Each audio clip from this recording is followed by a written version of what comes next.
De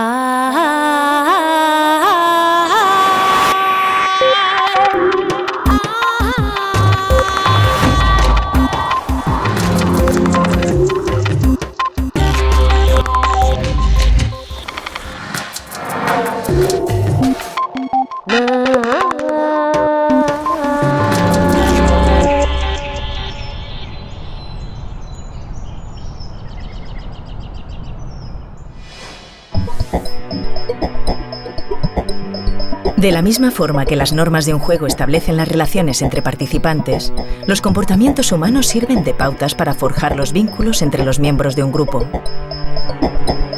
Emociones como la venganza, la compasión o el amor forman parte de esas conductas que han ayudado al ser humano a sobrevivir en comunidad desde hace muchos miles de años. Hoy, en Redes, veremos que incluso la moral es una herramienta heredada biológicamente para consolidar una sociedad. Punset visita a Mark Hauser, psicobiólogo de la Universidad de Harvard. Desde una perspectiva multidisciplinar que abarca la neurobiología, la psicología, la antropología y la lingüística, Hauser defiende la existencia de unos principios morales universales que rigen nuestras decisiones y juicios a la hora de distinguir el bien y el mal.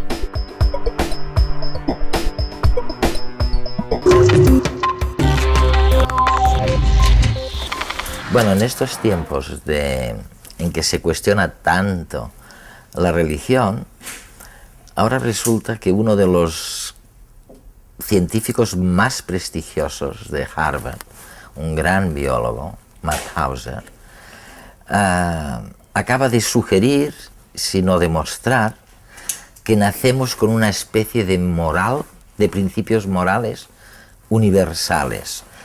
¿No te da miedo, Mark, decir esto en un mundo que parece tan alejado de la moral y tan cerca de la violencia y de la ausencia de un Estado de derecho, ¿no?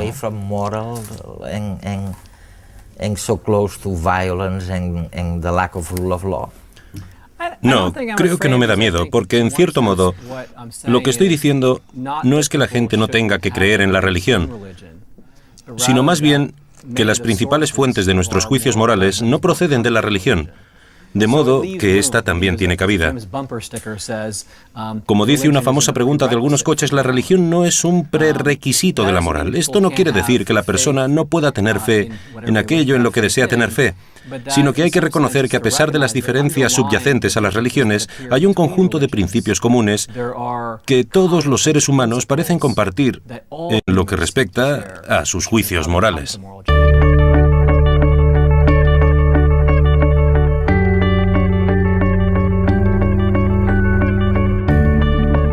Todo ser humano llega al mundo con unas capacidades de convivencia, tiene capacidades de solidaridad, de agresividad, de competición, de ayuda, y todas ellas le sirven para sobrevivir. Entonces, todas estas capacidades se pueden hacer surgir con un simple juego de pelota.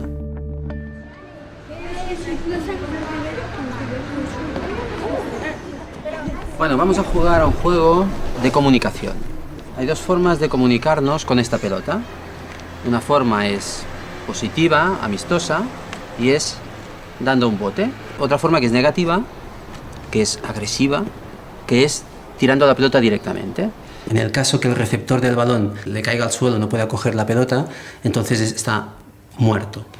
En esa situación se tiene que sentar en el suelo y esperar a que le llegue el balón de algún compañero que se la vuelva a pasar o que él pueda recogerla por un rebote perdido. Gana el niño que consiga estar de pie cuando todos los demás están sentados en el suelo. Para dificultar un poco más la actividad, vamos a poner a 3 personas con discapacidades, uno sin poder usar una mano, el otro con los pies atados y un tercero con los ojos cerrados. Empieza él. Venga, cuando queráis.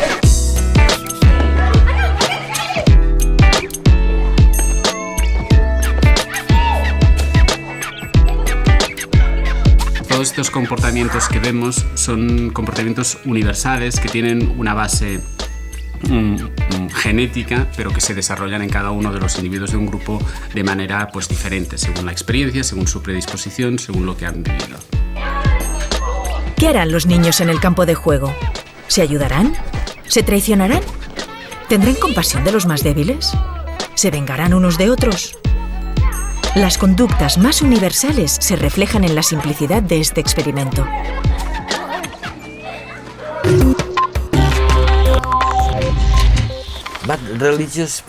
Pero la gente religiosa tiene que estar bastante contenta con lo que tú estás diciendo. En el sentido de que pueden decir, ¿lo veis? Os lo dije, hay algo real ahí fuera. Hay algo que me fascina realmente de tu teoría. Tú dices que primero tenemos el nivel del inconsciente, esa gramática moral universal que se desarrolla de manera inconsciente. Es algo que tiene que ver con la genética. Es así, ¿no? La idea de que hay algún tipo de proceso inconsciente seguramente debe de haber algún tipo de mecanismo que se supone que está biológicamente predeterminado en cierto nivel y que nos permite emitir esos juicios muy rápidos. Es una cuestión abierta hasta qué punto esto ha sido aprendido o no. Cuando le pedimos a la gente que nos dé una respuesta de lo que para ellos es moralmente justo ante distintos problemas morales, a veces dan una respuesta, pero no pueden decir por qué. Y esto sugiere un proceso inconsciente que básicamente los empuja en una dirección u otra.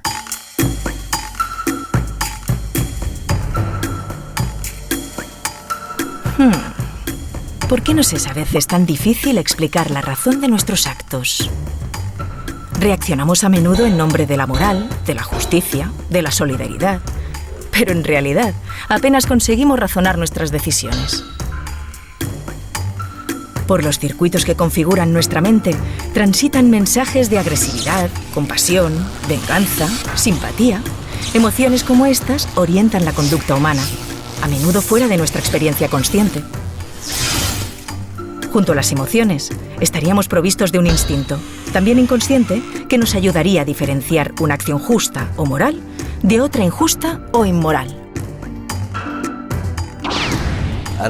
Otra cosa es lo que tú dices de que algún tipo de moral, algunos de estos principios morales, son compartidos con el resto de los animales.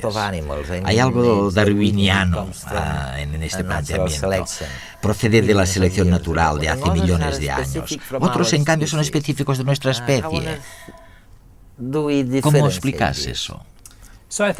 Creo que en algunos experimentos y observaciones que se han hecho con animales salvajes o en cautividad, ocurre lo mismo que con los humanos. Los animales a veces deciden cooperar. Por ejemplo, un animal puede cooperar con otro para cazar, para capturar una presa. Tenemos muestras de cooperación, de altruismo, de reparto de la comida. Tenemos animales donde después de una lucha entre uno subordinado y otro dominante, se abrazan para reconciliarse y tranquilizar a todo el mundo, para que los niveles de estrés no suban. Es lo mismo que vemos en las sociedades humanas. En cambio, hay cosas que parecen ser únicamente humanas. Por ejemplo, la capacidad de correspondencia. Yo te doy algo a ti hoy y dentro de un tiempo tú me lo darás a mí. Es algo bastante común en las sociedades humanas, pero es una capacidad que no vemos demasiado en los animales. Sugiere que a los animales les cuesta ser pacientes. Por ejemplo, si yo te doy algo, tengo que esperar a que tú me lo devuelvas. A los animales, en cambio, parece que les cuesta controlar su impulsividad. ¿Por qué dicen algunos que los animales no pueden sentirse culpables? Quiero decir, el sentimiento de culpabilidad. ¿Es cierto que ellos no pueden sentirse culpables del daño que han hecho? Bueno, yo creo que lo difícil es que cualquiera que tenga un perro o un gato, sobre todo los perros, cree que su perro se siente culpable porque nos evita alejándose cuando ha cogido comida o se ha sentado en el confortable sillón de su dueño. Probablemente lo difícil es ver cómo documentamos la experiencia subjetiva de otras especies. Ya es bastante complicado con nosotros mismos. A cualquiera que haya visitado otra cultura totalmente diferente, donde resulta difícil saber qué está pasando, Si no se ve una expresión facial clara que se pueda interpretar, a veces es difícil saber lo que el otro siente. Así pues, si es difícil verlo en nuestra propia especie, más difícil es verlo en otras. Pero ahora cada vez más las neurociencias nos dan pistas en relación con este problema, algo que los estudios conductuales no nos han dado. Hay, por ejemplo, estudios muy interesantes con humanos que han hecho ecografías del cerebro. Se puede observar que cuando una persona experimenta dolor, surge un cierto modelo de activación cerebral. Pero cuando alguien ve a otra persona que experimenta dolor, surge exactamente el mismo modelo de activación. De modo que existe una correspondencia entre las áreas del cerebro en el contexto de la empatía. Dado que es algo que se ha documentado en humanos, se podría hacer el mismo tipo de experimento con otros animales, para ver si hay el mismo modelo de activación cuando un animal experimenta dolor o cuando un animal ve a otro que experimenta dolor.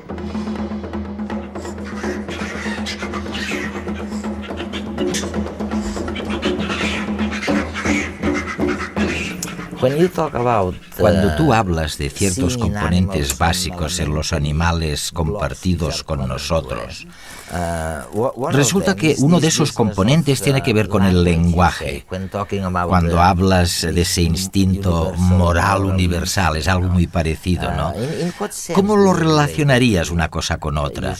¿Lo que ocurre con el lenguaje es similar con lo que ocurre con la moral, con esta moral universal?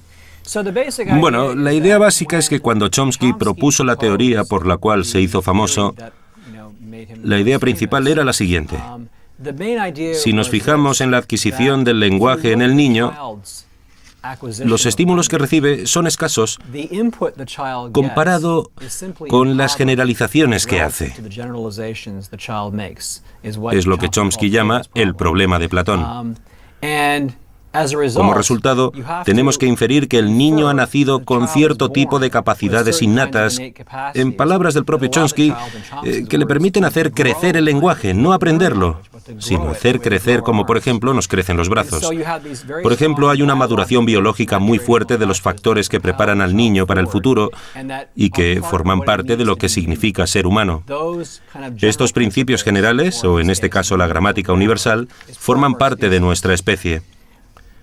Esta forma de pensar es una forma muy típica de pensar en la moral, porque al final todos los niños adquieren un sistema moral. ¿Cuál? Depende de su cultura, pero en todas las culturas parece haber ciertos tipos de principios que son universales.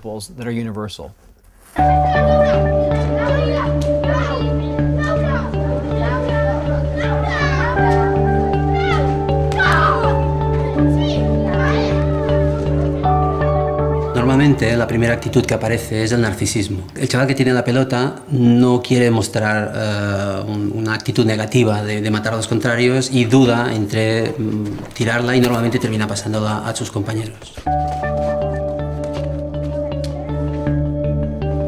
En la actitud del narcisismo también la podemos ver en la cola de un autobús, por ejemplo, en donde todo el mundo respeta su turno porque no quiere demostrar que es egoísta y pasa el primero, y aunque pierda el turno, pues se espera. Otra actitud que normalmente se da es la actitud de empática, que se refleja en el hecho de que un niño que estaba muerto y ha recibido la ayuda de otro, a su vez, cuando él está jugando y ve a otro que está en su misma condición, pues intenta ayudarle para que pueda jugar. Eso se ve perfectamente cuando paseamos por nuestra ciudad y vemos a un turista que está mirando un mapa perdido sin saber dónde está. Habitualmente, si tenemos algo de tiempo, nos paramos y le explicamos al turista por dónde tiene que ir. Con la introducción de algunos niños con discapacidades provoca que sus compañeros muchas veces intentan ayudarles. Es una forma de ser compasivo con ellos. El sentimiento de compasión, por ejemplo, puede en los humanos ser aplicado a gente que no conocemos de nada, como por ejemplo cuando ayudamos económicamente a las víctimas de un tsunami, de un terremoto, etcétera, etcétera. Según algunos investigadores, lo que nos hace particularmente humanos. El cuidado del grupo, el intercambio de favores, se ha seleccionado en la evolución porque es efectivo. O sea, las especies que se han comportado de esa manera son las que han sobrevivido más y las que han tenido más éxito desde el punto de vista adaptativo.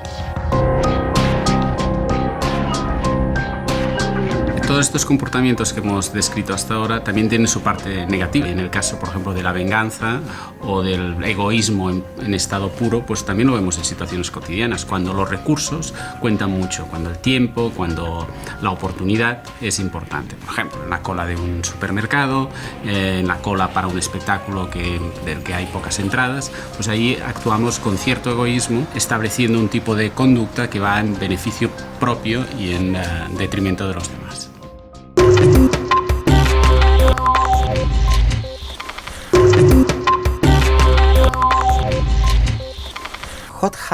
¿Qué ocurre con esos famosos principios que llamamos de anclaje, que inducen a la gente a seleccionar un punto concreto como moral, como lícito, y no otro punto? Quiero decir, no hay nada muy fundamental en esta elección. Pueden elegir esto o lo otro, pueden elegir lo mismo pensando que es moral, pero ¿en virtud de qué? Mark, ¿en virtud de qué? No lo sabemos muy bien. Es una cuestión abierta. ¿Hasta qué punto tenemos la opción de elegir? Por ejemplo, en muchos países de Oriente Medio, como Jordania o Palestina, etc., si un hombre descubre que su mujer ha tenido relaciones sexuales con otra persona, será asesinada. Son los crímenes de honor.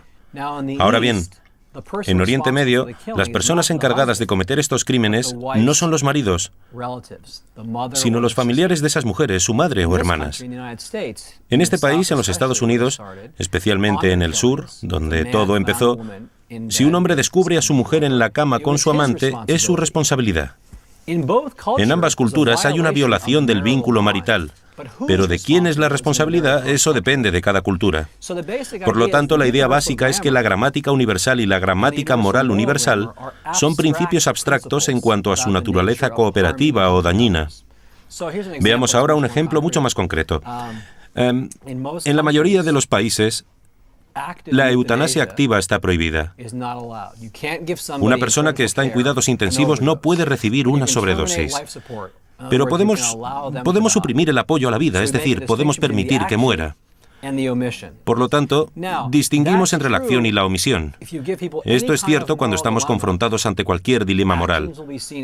Las acciones siempre son peor vistas que las omisiones. Ahora bien, si la sociedad puede decidir, no sé si es cierto en España, pero sí lo es en Francia, es la ley del buen samaritano. Si no ayudas a salvarse a alguien que quiere hacerse daño, eres tan culpable como si hubieses cometido el crimen. Aquí, acción y omisión van juntas, son equiparables. En Bélgica y en los Países Bajos ya no hay distinción legal entre eutanasia activa y eutanasia pasiva. Por lo tanto, la sociedad puede decidir. Pero lo importante aquí es que la mente humana ha desarrollado una norma empírica, y es que las acciones son peores que las omisiones. Y yo creo que hay una razón de peso que lo explica. Es mucho más fácil ver las intenciones de una acción que de una omisión. Mientras tú estás aquí sentado, estás omitiendo muchas cosas. Estás matando a muchas personas. Las estás matando porque no las estás ayudando. Cada segundo que pasa estás matando a gente por omisión. Si tú fueses culpable de esto, estarías encarcelado de por vida. Por lo tanto, se insiste en las acciones y no en las omisiones.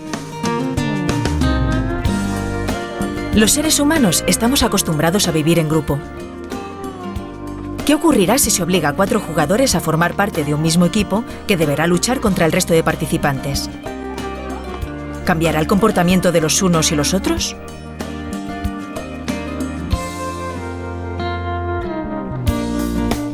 Bueno, ¿cuándo creéis que habéis matado más?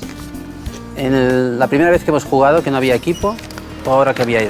Ahora sí. Por ejemplo, yo te he visto a ti, que eres el primero que ha empezado siempre. Yo te he dado el balón la primera vez. ¿Y qué has hecho la primera vez? Cuando hemos empezado. No, la he pasado yo creo. ¿La has pasado? ¿Sí? ¿Y por qué ahora sí y antes no?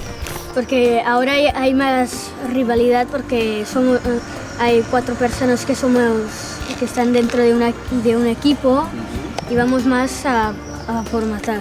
Y entonces, ¿vosotros pensáis todos que han sido más agresivos los que iban en equipo que el resto? No.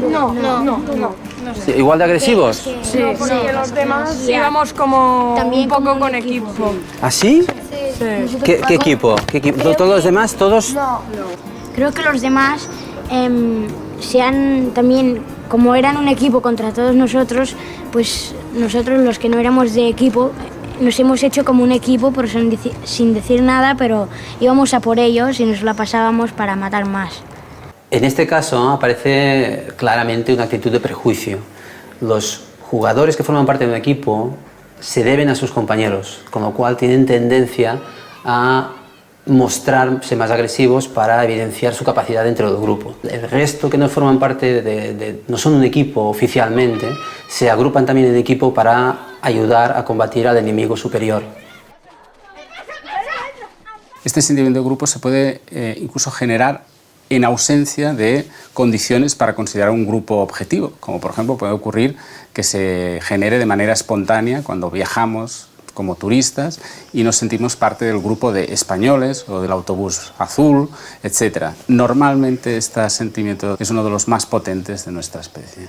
Los sentimientos que nos unen hacen que todo lo que hacen los grupos contrarios nos parezca mal, independientemente de si objetivamente llegaríamos a considerar que es bueno o es malo. Es tan intenso que es posible incluso conductas agresivas, realmente violentas, de la parte del grupo al que pertenecemos contra los demás, aunque con personas, individuos a los que no conocemos y con los que no mantendríamos ningún tipo de relación. Por ejemplo, con los disturbios que hubo en Los Ángeles en el año 92, cuando no se condenó a unos policías que habían apalizado a un miembro de la comunidad negra. Pues bien, los disturbios que ocurrieron, las palizas que se realizaron contra los miembros de la raza blanca que se encontraban por la calle, responden a este sentimiento de grupo, de injusticia.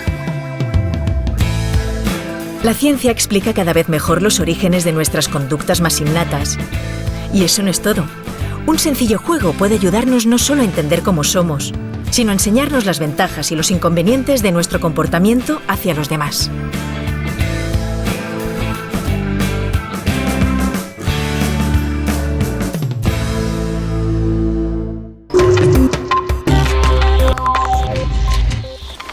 Es fantástico, ¿no? Es fantástico pensar en el poder de estas normas sociales, ¿no? Los neurólogos ahora dicen que el cerebro decide en función de las creencias y no de lo que vemos. No decidimos en función de lo que vemos, sino de nuestras convicciones. Increíble. ¿Tú qué piensas? ¿Cómo podemos enmarcar todo eso con la moral universal de que hablabas? Innata. Una de las cosas que hemos empezado a hacer, y realmente es el resultado de lo que escribí en mi libro Moral Minds, es empezar a utilizar tecnologías en neurociencias para intentar identificar circuitos cerebrales que son cruciales en la toma de decisiones morales. Una línea de investigación que algunos ya conocen, de hace muchos años, el famoso caso de Phineas Gage, un hombre del siglo XVIII, un trabajador del ferrocarril que estaba manipulando hierro, y este le atravesó los lóbulos frontales. Se levantó, parecía que estaba bien. Con el tiempo, perdió todas sus funciones sociales. Como han descrito los neurólogos, entre ellos Antonio Damasio, parece que cuando esta parte del cerebro, el lóbulo frontal, está dañado, perdemos una conexión entre nuestras emociones y nuestra toma de decisiones. Aunque todo esto parece cierto, resulta que cuando estamos confrontados a dilemas morales, para cierto tipo de problemas morales, esta zona es muy relevante, pero para otros muchos no lo es.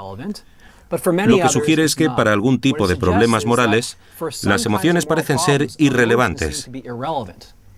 Se pueden tomar decisiones basándose en lo que alguien creyó, en lo que alguien intentó. Y parece que las emociones no desempeñan ningún papel. Pero cuando surge un dilema, cuando la acción causa daños a uno pero beneficia a muchos, surge el conflicto.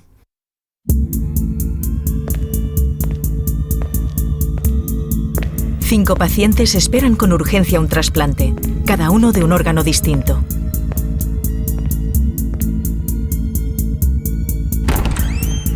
Entonces, un individuo en perfecto estado de salud llega al hospital a hacerse un análisis de sangre. ¿Mataríamos a este individuo para recuperar sus órganos y salvar la vida de los 5 pacientes a la vez? Puedo matar a una persona y salvar a 5. En tal caso, estos pacientes con el lóbulo dañado prefieren salvar a los 5. La repugnancia del daño no tiene demasiada importancia y se hace realidad el mayor bien en sentido utilitario. Los neurocientíficos están empezando a señalar cuáles son las estructuras importantes desde un punto de vista causal, que nos permiten emitir juicios morales, creencias, emociones, intenciones, etc. Y tú dices, no siempre son las emociones. Sí, yo creo...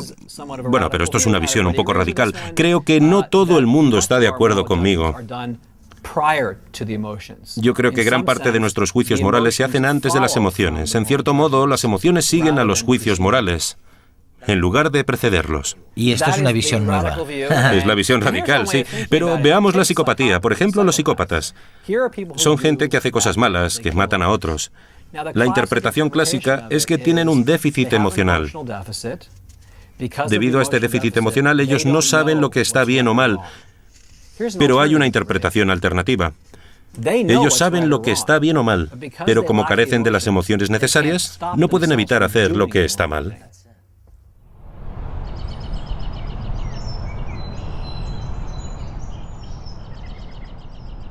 Ah